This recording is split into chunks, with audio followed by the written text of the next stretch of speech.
Why does God require that we wait? The Bible reminds us in Isaiah chapter 40 verse 31, "But those who wait on the Lord shall renew their strength.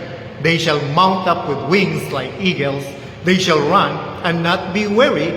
They shall walk and not be faint." God often worked through seasons of waiting. For example, Abraham waited many years for the promise of a son. Joseph waited through hardship before fulfilling God's plan for his life. Even the disciples waited after Christ's ascension before receiving the Holy Spirit.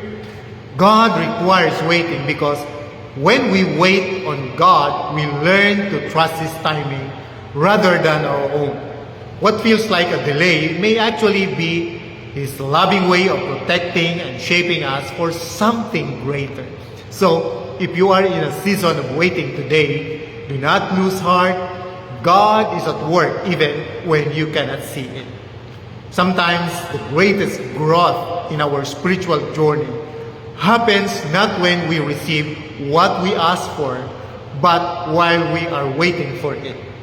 Keep trusting, keep praying, and keep believing because God's best is always worth the wait. Amen.